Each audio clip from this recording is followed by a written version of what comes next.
jaa ngeen jëf mbokk yi amate kon mbégte kontaante dalal leen ci suñu seen bi la kon di Sport Live 221 mu doonoon ab mbégte encore une fois ñu fas yéene jàkkaarloog yéen pour une trentaine de minutes donc pour les actualités en tout cas de la journée sportive donc de la journée bokk na ci aussi si lu ñu fas yéene waxtaanee niki tey championnat d'Afrique des Nations Sénégal qui entame donc son tournoi à partir donc de 17h contre l'équipe nigériane match également à enjeu capital pour l'équipe entraînée par Souleymane Diallo dinañ si ñëw si nu mu gën a yaatoo Sénégal également qui a raté ses deux matchs en tout cas de préparation donc pour préparer cette campagne africaine. Sénégal on rappelle également est détenteur du titre continental. C'était avec le sélectionneur Pape Bouna Thiaw génération ñoom Lamine Camara Mamadou Lamine Camara ak Pape Daouda Diongo dinañ si ñëw si nu mu gën a yaatu ak Landing Badji leneen tamit si niki tey ñu fas yéene ko waxtaane bokk na si kon li nga xamante ne kon ñeel na wàllum football ak peut-être un transfert de John Lopy le joueur de Almeria bi nga xamante ne kon jamono ji Nice ak Everton bu Angleterre ñu ngi si xëccu ngir jëm ko accueillir kon seen club foofee moom international sénégalais John Lopy Aigle de la Médina équipe féminine bi nga xamante ne kon moo représenté Sénégal si préliminaire bu Ligue des champions africaine. Sénégal kon mooy abrité kon le tournoi de l'IFOA bi nga xamante ne mooy les pays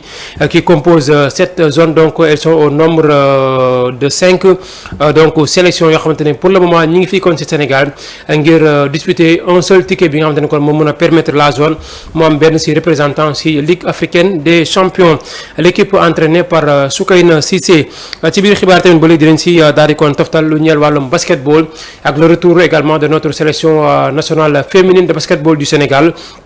qui a terminé en tout cas quatrième lors du dernier Afrobasket joué à Abidjan en Côte d'Ivoire. Donc quatrième place bëri na coow jamono ji kenn ku mujjee kon àddu bokk na ci Baba Tandian nekkoon fi président fédération sénégalaise bu basketball daan na génn kon di réclamer la démission de l'actuel président de la fédération maître Babacar Ndiaye. Kon lii mooy les 4 points yoo xamante ni dinañ ko aborder donc ci biir émission bi dans un instant rek ñu daal di ko yéen kon ci le développement.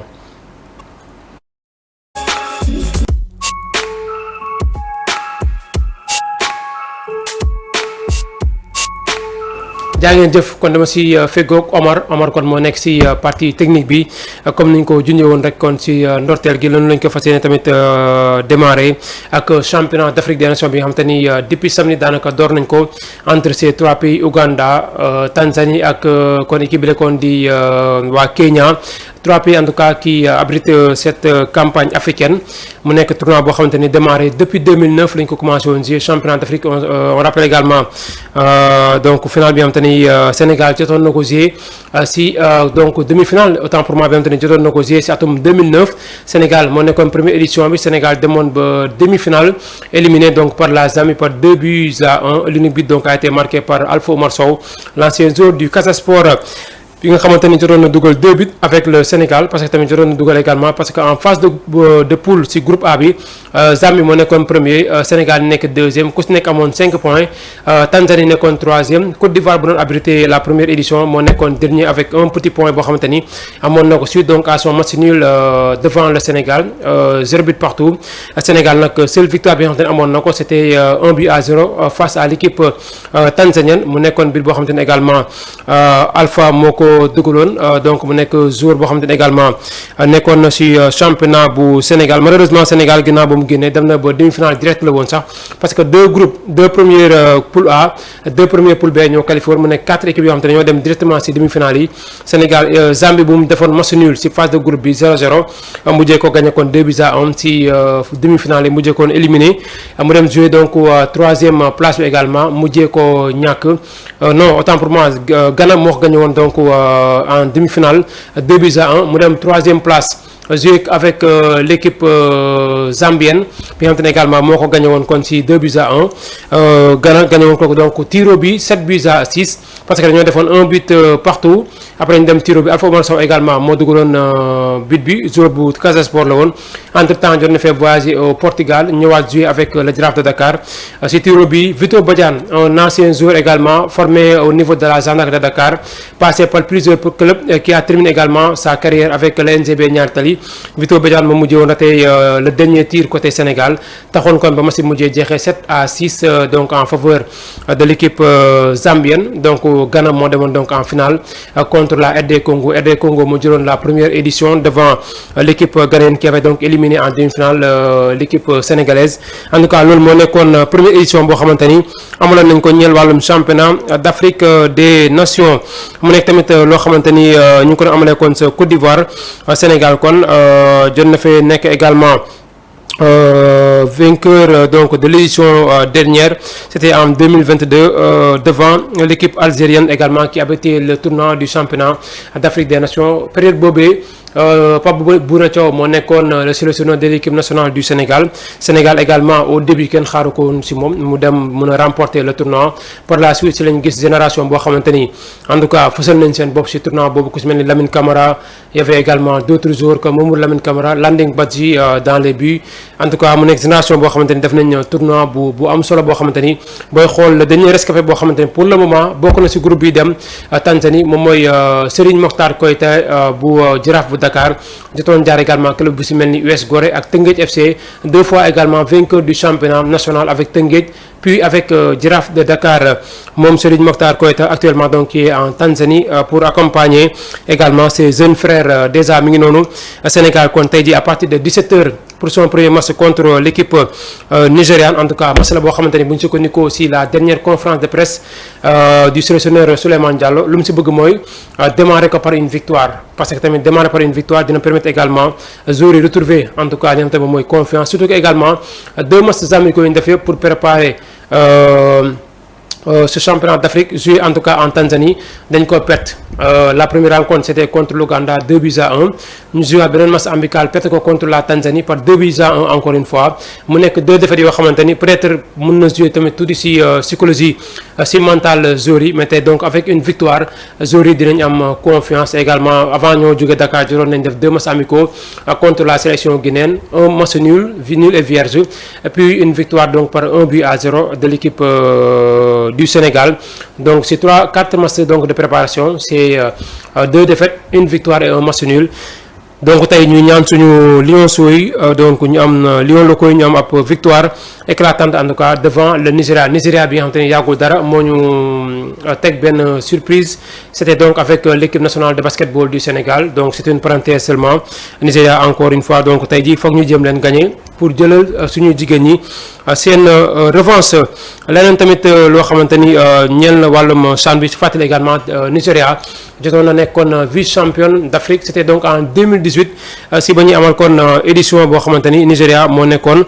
vice championne d'Afrique en titre si wàllum championnat d'Afrique des nations moom équipe bi kon di Nigeria déjà kon match bi 17h la diggante ñaari sélection yi. bu ñu si noppee kon clôturer carrément donc le chapitre concernant le championnat d'Afrique des nations tey jii tamit lañuy daal di kon clôturer la première journée de ce championnat d'Afrique des nations. ñu des kon ba léegi wàllum Afrique Omar waxtaane bi la yoon jigéen ñi laataa ko ñi duggaat ci actu transfert concernant John Leb cette fois-ci dañuy entamé avec les Aigles de la Médina bi nga xamante ne kon jël nañ lu yàggul dara coupe de la Ligue ou bien coupe du Sénégal. Donc devant l'équipe de Diapo Olympique de Guédiawaye par 1-0 donc match joué au stade Alassane Djigo de Pikine c'était donc au mois de juin dernier par but marqué par Meta Camara sur coup franc direct. mu nekk en tout cas suprématie boo xamante ni déjà Aigle de la Médina mi ngi koy commencé di wane avec l'équipe de Soukeyna Cissé cette fois-ci aussi ñu représenter Sénégal mais tamit il faudra passer par les éliminatoires pour essayer en tout cas d'aller chercher le ticket qualificatif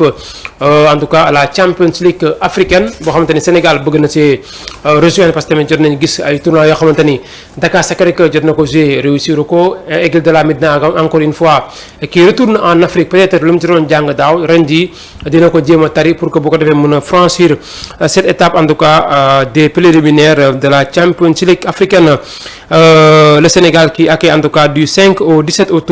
2025 le tournoi de qualification de la Ligue des champions féminines de la Coupe de la CAF pour la zone. IFOA A 5 clubs de l'Afrique de l'Ouest donc tenteront de décrocher l'unique billet disponible pour la phase finale de la compétition. continental donc pour la première journée prévue ce 5 dañuy fàttali également que ni match yëpp fii lañ koy amalee kon ci Dakar heureusement donc avantage bi mooy Aigle de la Médina en tout cas mën na compter ci le public sénégalais pour jéem en tout cas jéem a remporter tous ces matchs pour éviter en tout cas tout calcul et terminer premier de son groupe.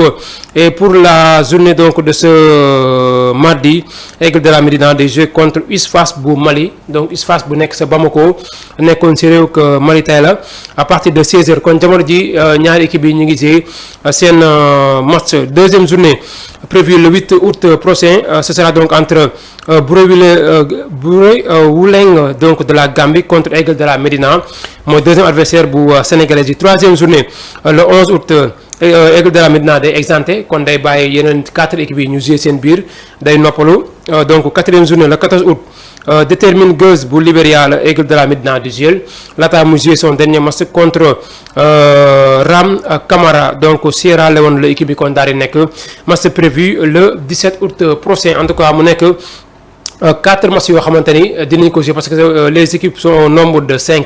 te benn ticket képp kon la UFOA kon war a soxla daal di koy jox équipe buy terminer première kon mun ko représenter ci prochaine Ligue africaine des champions équipe yi ci mel ni ay genre TP Mazembe ñoom jot nañoo qualifié kon ba noppi ci phase finale bu Ligue africaine des champions. Ginnaaw kon avec jigéen ñi kon ñu daal di kon waxtaanee lu ñeel kon si fàtte aussi amis internautes mun ngeen également envoyer seeni questions seeni suggestions mais aussi tamit abonné leen partager émission bi pour que ñeneen ak ñeneen ñu mun si mun a jotee également pour également communauté bi gën a yokk ñu jaajëfal bu baax a baax ñoo nga xamante ne jamono ji ñu ngi topp aussi à travers également Team Sport Live 221 ku si mel ni ñoom góor gi si sa univers gaynde gaay bi kon ñu ngi leen jaajëfal mais aussi tamit Mamour aussi bi nga xamante ne kon déjà nekk fi tey mais mi ngi ñuy faral tamit di bàyyi xel si émission bi kon mun ngeen tamit envoyer seeni questions aussi pour mën a gunge émission bi John Lopy le jeune militaire international sénégalais actuellement pensionnaire bu Almeria club donc de Liga 2 nekkoon fële sa Espagne John Lopy donc août 2023 kon moo nekk kon période bi nga xamante ne kon demoon na ko sa Almeria bàyyi ko woon Reims un club français contrat am kon qui court jusqu'en juin 2029 et actuellement le Sénégalais donc perçoit un salaire de 840 000 euros avec le club espagnol donc bu ñu koy xool ci wàllum franc CFA c'est entre 312 et 314 millions de francs CFA par an kon lay percevoir moom l'ancien joueur de Oslo FA mu nekk joueur boo xamante ni Oslo FA fii lañ ko daal di kon tàggatee mu jotee également jaar club bu si wala sa ASC bu si mel ni Ramdan ASC kon Magadan autant pour moi bi nekkee kon si zone bu Guédiawaye donc jot na fa jaar comme joueur bu championnat bu ASC kon Magadan nekk sa Guédiawaye moom John Lopy et également concernant toujours ce joueur boo xamante moom nekkee Reims en championnat bu France mi ngi daan am lu toll si 53 000 euros soit 35 millions de francs CFA donc pour dire que ni am na benn différence bu kawe boo xamante ni am na donc entre ces deux contrats et actuellement il y a Nice et Everton en Angleterre en tout cas qui veulent recruter le joueur militaire donc sénégalais boo xamante ne daaw il a fait ses preuves avec Almeria gis nañu ko également mu nekk léegi un acteur majeur aussi en tout cas de cette formation espagnole mais donc selon les dirigeants ñoom lu ñu wax mooy duñ ko bàyyi mu daal di kon jugee foofu kon pour le moment il réclame en tout cas lu gën kaa néew benn enveloppe bu 20 millions d'euros pour kon ñu mën koo bàyyi mu jugee foofee kon ci Espagne ñu xool ba xam est-ce que Everton en tout cas va tenter sa chance pour recruter le milieu de terrain sénégalais John Lopy moom sénégalais bi xam te ne kon am na contrat ba juin 2029 ak club bi di Almeria bu ñu ci noppee amar kon daal di waxtaan bi doon ak l'affaire concernant le milieu de terrain international ghanéen bi xam te ne mi ngi woon ci Arsenal jot tamit jaar fële kon sa Atlético Madrid ci Espagne moom nag le milieu de terrain ghanéen tey jii kon dafa demoon tribunal kon bu nekkee sa Angleterre dañ ko déglu moom joueur d'Arsenal jusqu'en juin dernier kon fu mu ne nii nekkatul joueur bu Arsenal parce que mois juin dernier lañ ko daal di quitté wu ñaari direction yi mooy kon direction bu Arsenal ak le joueur international ghanéen âgé de 32 ans soupçonné de 5 viols et d'une agression sexuelle pour des faits datant de 2021 et 2022. Entendu par un tribunal londonien ce mardi, il a libéré sous caution et plaidera le 2 septembre. Donc dañ ko bàyyi pour le moment ba ñu ko dégloo mu dem ñibbi, mais le 2 septembre bi di ñëw si la war tamit daal di ñëwaat andi ay arguments yu solides yoo xamante ni comme quoi que dina montrer que ni moom lu ñu koy tuumaal defu ko. Donc pour Thomas Partey, l'avenir donc se déroulera en prison ou soit sous les couleurs de Villarreal, parce que Villarreal mooy pour le moment le club le plus intéressé en tout cas pour le joueur ghanéen. Et déjà ñoom bëgg nañ ko recruter ex-cadre d'Arsenal sous le coup de 5 chefs d'accusation de viol et pour agression sexuelle arrêté par la police britannique le 4 juillet dernier. Fatam jot nañ ko fay jàpp mais kenn jégul woon information boobu parce que tamit ça fait partie également des textes yoo xamante ni day protéger les personnes yi nga xamante ni en tout cas dañu am benn tour nekk ci Angleterre. Moo tax ba ñu ko tegee loxo souvent nekk na loo xamante ni gars yi amuñu ci woon carrément information pour mun ko partager. Après des mois d'enquête, un mois après ce mardi 5 août et après donc alors que le club espagnol négocie son recrutement, l'international ghanéen a été entendu par un tribunal londonien. C'était donc ce matin, selon les médias locaux, dont Sky Sport ou Daily Mail. Le Thomas Partey est resté un quart d'heure boo xamante ni kon mi ngi ko doon sekk laaj ak tontu ak le parquet, mais tam le temps d'entendre les magistrats de la cour lui prononcer les charges retenues contre lui et les conditions donc de sa remise en liberté sous caution. Le milieu de terrain n'a pas plaidé kon moom mu jéewula kon plaidé niki tey et pour cela il est attendu le 2 septembre prochain devant la cour centrale donc de la couronne britannique Old Bailey et il ne peut voyager sans l'autorisation du tribunal. Donc pour le moment même fekkoon ni am na transfert donc avec le club espagnol les sous-marins bu fekkee ni accordé luñ ko permission donc du mën a génn Angleterre pour mën a dem kon rejoindre le championnat espagnol. Donc Thomas Partey en tout cas, de quel crime est-il soupçonné? Partey fait face à plusieurs accusations: 2 viols sur une première femme, 3 viols sur une deuxième femme et une agression sexuelle sur une troisième femme. Parmi les accusations, selon Reuters, 2 viols anaux auraient été commis durant un acte sexuel initialement consenti. Son ex-compagne ferait partie des 3 victimes présumées. Donc kenn ci ki nga xamante ne kon doon nañ ko tuumal moom bokk na ci ñi nga xamante ne kon taxaw nañ ngir jéem a dugal doomu Ghana boobee. Donc selon le média The Athletic, le premier signalement date d'août 2021, maanaam ci atum 2021 lañ njëkk kon soupçonné mbir mi daal di koy annoncé ci yoon. Dans les mois suivants, une enquête est officiellement lancée par la police londonienne. En juillet 2022, le Ghanéen est arrêté. Donc ci 2022 lañ ko doon teg loxo, mais les lois britanniques concernant la divulgation comme lu wax léegi rek de l'identité sont très strictes et le nom de Thomas Partey reste secret pour le grand public. Donc 3 ans d'enquête plus tard, il est donc arrêté le 4 juillet 2025. Le Crown Prosecution Service chargé des poursuites assure dans un communiqué possédé un dossier complet de preuves. Donc jàpp nañ kon fi mu ne nii yor nañ assez de preuves yoo xamante ni mën nañ donc enfoncer l'ex-milieu de terrain des Gunners d'Arsenal. Thomas Partey pourra plaider le 2 septembre. Il a interdiction d'entrer en contact avec les 3 femmes. Donc pour le moment dañ ko tere pour mu jege les 3 femmes yi nga xamante ne pour le moment kon ñoom ñoo ko yóbbu kon ci yoon. Il nie tous les faits reprochés, mais en tout cas lu ñu mën a jàpp mooy moom Thomas Partey d'accordul ci li ñu koy tuumal. Quelle a été l'attitude d'Arsenal? Thomas Partey quitté l'Atlético de Madrid, c'était en octobre 2020 pour rejoindre Arsenal, ardemment souhaité par l'entraîneur Mikel Arteta au cours des 167 matchs disputés pour les Gunners depuis le milieu. Le milieu a toujours été considéré comme un cadre de l'équipe. Sa suspension en demi-finale retour de Ligue des Champions face au PSG cette saison était regrettée par le staff technique d'Arsenal. Et selon The Athletic, le premier signalement reçu par la police date d'août 2021. Un mois plus tard, Arsenal aurait été contacté par une des victimes présumées. Le club a par ailleurs été prévenu par les autorités dans les semaines suivantes. Le tout alors qu'éclate à la même période en Angleterre. On se rappelle également de l'affaire Benjamin Mendy avec également Man City bi am te ne benn moment da ko mujjoon limogé mais donc def na temps bu yàgg laata ñu koy mujjee jox dëgg ci kanamu équipe bi la kon di Man City et également Villarreal piste sérieuse pour le milieu de terrain international ghanéen. Comme résumé au début de cet article, le footballeur se trouve aujourd'hui devant deux possibilités aussi sérieuses l'une que l'autre, une condamnation pour plusieurs années de prison ou un contrat avec Villarreal. Et selon le quotidien Marca, un accord est d'ores et déjà trouvé entre Partey et le club espagnol Villarreal. Mais tamit ñoom dañuy taaxirlu di xool ba xam lan moo nar a doon décision bu justice bu Angleterre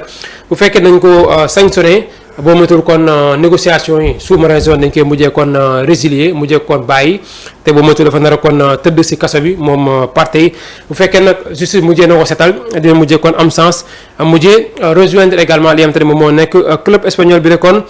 di athlète di kon Villarreal bi am te ne am nañ fa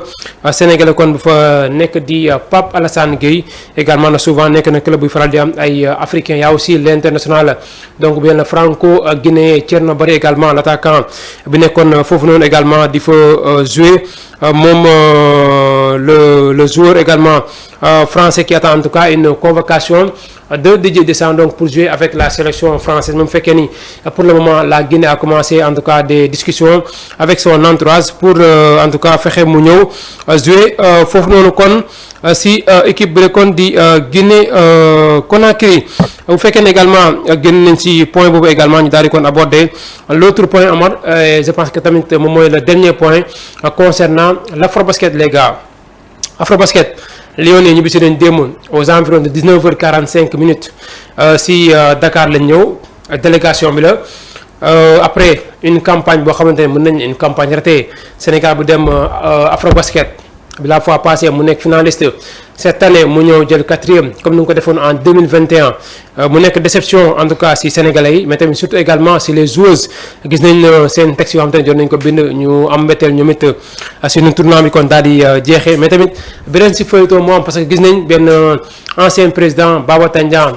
président de la fédération sénégalaise de basketball entre 2010 et 2015 jot a def 4 afrobasket yoo xamante ni c'est 0 titre aussi donc mais Baba Tandian di réclamer le départ de maître Babacar Ndiaye actuel président de la fédération sénégalaise de basketball ndax jàpp na ni Babacar Ndiaye il a fait son temps jot na fi def pratiquement c'était depuis 2015 2025 c'est 10 ans et pour le moment mi ngi ci 3e mandat moom Babacar Ndiaye donc bi nga xamante ni kon ñu ngi ko fal le 27 mai 2023 c'était donc au CICES foofu lañ ko fale woon si benn duel boo xamante ne amoon na seen diggante moom Pathé Keita di président bu Guédiawaye Basket Academy donc mu mujjee am 98 voix contre 42 donc pour Pathé Keita bi nga xamante ni il était également le protégé de Baba Tandian battu par maître Babacar Ndiaye qui est pour le moment si son 3e mandat à la tête de la fédération sénégalaise de basketball donc Babacar Ndiaye Baba Tandian feuilleton bu yàgg la jotoon nañ fi di faral di laale ñu am benn jubóo bu ñu leen jubóole woon jaaree ko par Moustapha Gueye actuel directeur technique donc de l'ASC Ville de Dakar qui a raflé pratiquement toutes les coupes yoo xamante ni ren ji tegoon nañ ko ci championnat comme les différentes coupes également en équipe masculine comme en équipe féminine mu nekk des performances yoo xamante ni équipe bu Ville bu Dakar bu Yatma Diawo di en tout cas le président de la section basketball donc de l'équipe de la municipalité de Dakar def na ko ren ji également demoon fi basketball Africa League joué ici donc à Dakar avec la conférence du Sahara mais malheureusement équipe bi donc mujjee donc toog fii si conférence boo xamante ne moo ko doon abrité moo ko doon organisé nekkoon également une déception et une surprise également c'est les dirigeants donc de cette équipe bi xam ne kon dépensé woon nañ pratiquement des centaines de millions pour cette basketball Africa League après tamit des recrutements triple XL yoo xamante ne defoon nañ ko avec Abdoulaye Arouna boo xamante ne jotoon na fi ñëw ñoom Malok donc le sud soudanais également ñoom Will Perry donc ñoom ñëpp joroon nañ fi am ak ñoom Khalifa également donc joueurs yoo xamante ni vraiment le niveau était là mais sur des détails également lañ mujjee woon perte la Basketball Africa League. C'était donc également une parenthèse rek pour parler également de cette basketball et le retour également de notre sélection féminine de basketball du Sénégal. Donc Baba Tandian pour le moment il réclame le départ de maître Babacar Ndiaye donc jot na également def benn lettre boo xamante ne adressé na ko ministère des sports bi nga xamante ne ko donc visé également par la ministre des sports Khady Diène Gaye la bëgg mu jël ses responsabilités la mos na doon taxawaayam moom Khady Diène Gaye aussi ak demande bi nga xamante ne Baba Tandian def na ko si quelqu'un boo xamante ni il a été élu donc largement lors d'une assemblée générale élective donc pour le moment mandat am des na 1 an et quelque parce que 2023 lañ ko faroon te en tout cas ils ont un mandat olympique de 4 ans donc Babacar Ndiaye des na ko encore une fois 1 an et quelque yoo xamante ne war na ko encore rester avec la fédération sénégalaise de basketball et également l'équipe nationale masculine du Sénégal attendue après demain ou bien demain le 6 août ici donc à Dakar après un tournée entre Espagne France ak Italie bi nga xamante ne moom la mujjee def laata mu fay terminer deuxième après une défaite en finale contre l'Italie mu ñëw fii Dakar suba lañ fiy xaar bu ñu fi ñëwee après jël le drapeau national donc après direction Angola pour participer à l'Afrobasket masculin foofu également moo nar a ëpp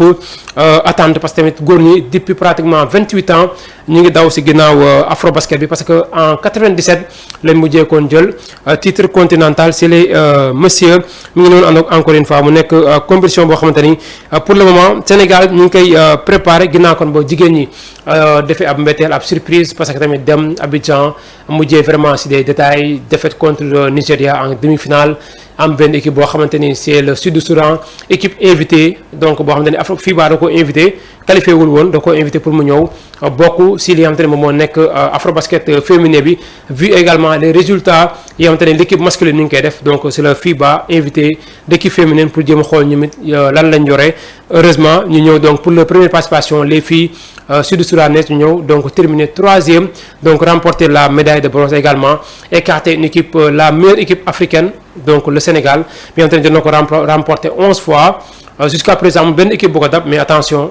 parce que Nigéria mi ngi jege Sénégal à un moment donné ba Sénégal Nigéria di nekk am 3 titres Sénégal mi ngi woon ci 11 titres tey jii Nigéria mi ngi ci 8 titres remportés parce que les 5 dernières éditions Nigéria moo enseigné di ko jël donc l'équipe a fait comme l'équipe masculine donc de l'Angola seen góor ñi ñoom it toog nañ benn période boo xamante ni dañoo tegle 5 Afrobasket donc Angola góor ñi moo ko def ci jigéen ñi léegi Nigéria mooy seule sélection bu ko def parce que à part moom Sénégal la woon Sénégal moo nekkoon 4 titres d'affilée yoo xamante ni jëloon na ko def actuellement Nigéria moom mooy seule sélection bu nekk ci kaw remporté 5 titres d'affilée te pour le moment pareeguñ ci Nigéria déwén encore une fois day ñëwaat sampat nënd bi dagg jéng yi dema seeti jiwaat un 6e titre d'affilée parce que pour le moment seen effectif boo koy xoolee pratiquement amul ay mag bëriwul ay mag seen entraîneuse bi également Wakama est âgé de 33 ans xale bu ndaw heure yi bu ko neexoon mu nekk kon di jouer basket ba léegi mais pour le moment à son âge mu nekk di coacher Nigéria donc nekk ko xam te ne jël na fi Afrobasket bi également donc chapeau également à cette sélection nigériane mais en tout cas bonne chance également à l'équipe de Ngagne Desagana Diop muy équipe masculine bi ñu leen ñaanal vraiment bu ñu demee Angola bu ñuy ñëw ñu àndaale titre bi parce que Sénégal mi ngi koy xaar soxla na ko yàgg na te vraiment jàpp naa ni niveau bu ñu yor ñoom Jean-Jacques Boissy ñoom Youssouf Ndoye ak gars yi fa nekk yëpp booy xool donc ñoom Matar Gueye également ñoom Branco Badio ñoom Babacar Sané donc génération doorale boo xamante ni ils sont jeunes mais tamit jàpp naa ni pour le moment commencé nañu am expérience boo xamante ni mën nañ dem pourquoi pas dem chercher ji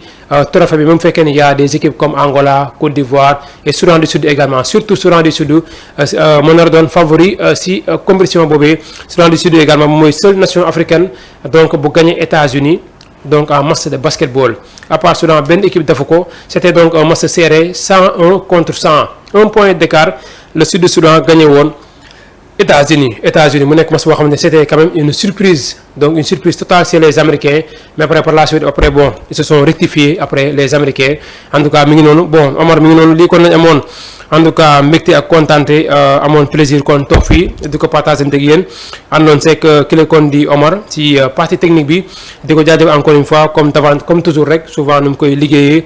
si nu mu rafetee ak tamit nu mu yàññee di nuyu aussi Abdourahmane aussi tamit si jàppandal bi également di nuyu Mamour di nuyu en tout cas ñëpp ñëwante ko ñu ngi si kër gi Mamour Maxu Ali Fallou aussi di ko nuyu aussi en tout cas li kon moo nekkoon lu ñu façon lu ñu amoon yéene yeggale nga kon di leen jox kon dig daje fii ak demi incha allah dinañ fi dikkaat maak cette fois ci Mamour mu fas yéene maa gunge pour ñu gën a yaatal surtout également résultat bi nga xamante ne moo nar a tukkee tey jii si diggante Sénégal ak Nigéria demee dinañ fi ñëw gën ko yaatal ñëw si les sur le résultat certes mais tamit sur le contenu de cette première sortie de notre sélection locale du Sénégal entraînée par Souleymane Diallo donc Sénégalais yëpp nañ ko ñaanal mu am résultat mu def ndam ndax tam mu defee ndam Sénégalais encore une fois ñoo fas yéene génnaat jubilé parce que nekkul Souleymane Diallo mooy gagné nekkul le capitaine Baye Assane Ciss bu Teungueth FC mooy gagné nekkul Serigne Mokhtar Koita mooy gagné nekkul Marc Philippe moom mooy gagné mais Sénégal ñëpp ñooy gagné donc nañu bootu seen ginnaaw ñaanal leen fàtte lépp xam ni pour le moment chaque liste boo gis rek mënta ñàkk ay critique mënta ñàkk yenn yi mais tamit pour le moment c'est dépassé nañ ñaanal suñu coach Souleymane Diallo ñaanal ses adjoints y a aussi mon ami Joseph Wagane Senghor bi nga xamante ne kon moom mooy son adjoint également il fait partie en tout cas du staff technique de la sélection locale du Sénégal en tout cas di leen ñaanal bonne chance pour bu ñuy ñëw fii ñëw Sénégal apporter le titre parce que booy xool dernièrement ñu dem ñëpp dañoo échec gis nañ fi équipe nationale U20 équipe nationale U17 ñëpp a jaar à côté mais espérons que ni équipe nationale locale du Sénégal dina kon daal di ñëw fii Sénégal àndaale le trophée continental jaa ngeen jëf mbokk yi kon di leen jox di daje fii ak demi incha allah.